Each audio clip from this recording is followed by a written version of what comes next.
আজ 13ই মে সোমবার। আজকে তো ভোট তোমরা সবাই জানো। তারপর দেখো রাস্তাটা কত ফাঁকা, সেটাই তোমাদের দেখিয়ে দিলাম। ভোট দিতে যাওয়ার জন্য মা সকালবেলায় আমাদের ঘুম থেকে উঠিয়ে দিয়েছে। তো চলো ইন্ট্রোটা দেওয়া যাক। Hey guys, welcome back to channel Manjuli's vlog. আশা করি তোমরা খুব ভালো আছো আর আমরা ভালো আছি। তোমরা যদি আমাদের চ্যানেলটা প্রথম দেখে থাকো তাহলে যাও গিয়ে ঝটপট সাবস্ক্রাইব করে নাও। সকাল 7:15 বাজে মা ঘুম থেকে তুলে দিয়েছে, যে বলছে যে চল আগে গিয়ে ভোটটা দিয়ে আসি, তো পরে গেলে ভিড় হয়ে যাবে।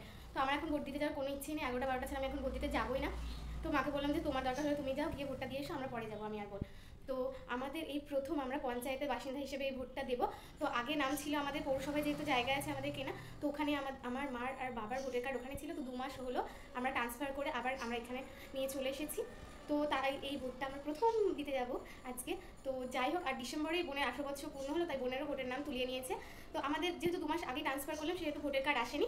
তো বোনের ভোটের কার্ডটা না চলে এসেছে, কিন্তু আমার মার আর বাবার ভোটের কার্ডটা আসেনি। ভোটের কাগজগুলো দিয়ে গেল। তো আমরা যাবো ভোট দিতে। তো চলো পুরো ভিডিওটা লাস্ট পর্যন্ত দেখতে থাকো, আর কাকে ভোট দিচ্ছি না দিচ্ছি সেটাও তোমাদের দেখাবো। তো ভিডিওটা দেখতে থাকো। Tata bye.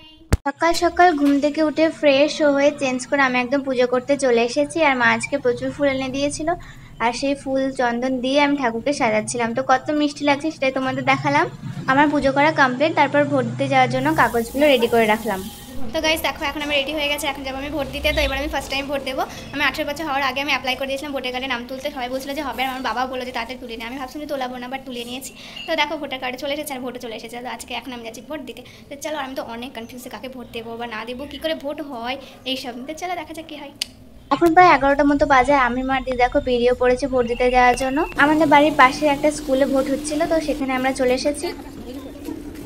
সামনে ভোট দিতে চলে এসেছি, আর বোনের এটা প্রথম ভোট। তো বল কিছু। ফার্স্ট টাইম ভোট দেওয়া থেকে আমি বেশি এক্সাইটেড ছিলাম যে পুলিশগুলো দেখার জন্য। ওখানে কত কি পুলিশ থাকবে না থাকবে। এখানে তেমন পুলিশ দেওয়া হয় না, প্রতিবারই 2-1টা সিভিক দেওয়া হয়, আদার্স পুলিশ দেওয়া হয় না, কারণ আমাদের এখানে খুব শান্ত পরিবেশের মধ্যে দিয়ে ভোটটা হয়। এবার আমি ভোট দিতে যাবো বলে 3টে পুলিশ ছিল, বা সবগুলো ছিল একটু বয়স্ক টাইপের। একটা ছিল WBP, 2টো ছিল BSF। তো ওদেরকে দেখে আমার মনটা খারাপ হয়ে গেছিল, কারণ ইয়াং জেনারেশনে কেউ ছিলই না। তারপর আমি ভোট দিয়ে বেরিয়ে চলে আসলাম। দিদি আমাকে অর্ধেক ভিডিও করেছে, কারণ ফোন আর ব্যাগ নিয়ে অ্যালাউই করছিল না ভোট দিতে যাওয়ার জন্য। তাও দিদি লুকিয়ে লুকিয়ে ভিডিও করেছে। তারপর দেখো রাস্তা MLA গাড়ি চলে গেল। এখন আমরা ভোট দিয়ে বাড়ি চলে আসলাম। আর এই যে, আর আমাদের এখানে না টিপছাপ দিতে হলে জানো, মানে সিগনেচার করলে অনেকটা টাইম নষ্ট হবে, তার জন্য ওরা সবাইকে টিপছাপ দেওয়াচ্ছে। তো আমি যখন এর আগে পৌরসভায় একবার ভোট দিয়েছিলাম, তখন সিগনেচার করতে হয়েছিল, আর ওখানে ভিডিও করতেও দিচ্ছিল। আর এখানে আমি ভিডিও করতে দিচ্ছি না, ফোন ব্যাগ কিছু অ্যালাউ করছে না। তো আমি ফোনটা তো পকেটে করে নিয়ে গেছিলাম, তো চুপি চুপি একটু ভিডিও করে নিয়েছি। তো আর একবার সুইচ টিপলাম, হচ্ছে না, আরেকবার চিপে ধরে থাকলাম। তারপর ভোটটা হলো। তো তারপরে যারা বাইরে ছিলেন তারা বললেন বেরিয়ে এসো। তো তাড়াতাড়ি করে চলে আসলাম, আমার ভিডিও কিছুই করা হয়নি। তো যাই হোক, ভোট দিলাম, ভালোই লাগলো। দেখো আমার আর মার ভোট দেওয়া কমপ্লিট। আর এদিকে টিপছাপ দিয়েছে আর আঙুলের দাগ দিয়ে দিয়েছে, সেটা তোমাদের দেখাচ্ছে। আর দিদি ওর হাতটা তোমাদের দেখিয়ে দিই। বোন সকাল থেকে এক্সাইটেড ছিল, কারণ অনেক পুলিশ দেখবে বলে, ভোট দেবে বলে নয়। ভোট দিয়ে আসার পরে বোনের মনটা খারাপ হয়ে গেল, কারণ তেমন পুলিশ দেখতে পাইনি তার জন্য। আর বোনের না পুলিশ অনেক পছন্দ। তো যার আমার বোনকে পছন্দ হবে সে ডাইরেক্ট আমাদের বাড়ি বিয়ের প্রপোজাল নিয়ে চলে আসবে, বোন অ্যাকসেপ্ট করে নেবে। আমাকে অনেকেই জিজ্ঞাসা করেছে, সোনামণি তোমার চুল পড়ে গেল, এখন কেমন আছো, তাই তো? তো আমি এখন ভালোই আছি। আর কি বলতো, চুলের এই জায়গাটাই মানে আগুনটা পড়েছিল, দিয়ে যাই হোক পুড়ে গেছিলো। তো এতটা অনেকটা জায়গা জুড়ে পুড়ে গেছে। তো আমি ভেবেছিলাম তারপরে দিন চুলটা কেটে ফেলবো, কিন্তু তারপরে দিন তো অক্ষয় তৃতীয়া ছিল। আর মা ওই দিন তো চুল কাটতে হয় না, আমার মা না চুল কাটা একদম পছন্দ করে না, আমাকে চুল কাটতেই দিতে চায় না। আর কি বলতো, অনেকটা জায়গায় পুড়ে গেছিলো, বাট সে প্লাস্টিক যেমন পড়ে না, ওই রকম টাইপের হয়ে গেছিলো। তো এখন চুল আঁচড়ে বেশ ঠিক হয়ে গেছে, এখন আর বোঝাই যাবে না যে চুল পুড়ে গেছিলো। তো এখন আমি বেশ ভালোই আছি আর ঠিক আছি। আর তোমরা যে আমাকে জিজ্ঞাসা করেছো যে আমি কেমন আছি না আছি, তো আমার এটা দিয়ে বেশ ভালো লেগেছে। তো শুধু চুলই পড়েছিল, যাই হোক অল্পের উপর দিয়ে গেছিলো ব্যাপারটা।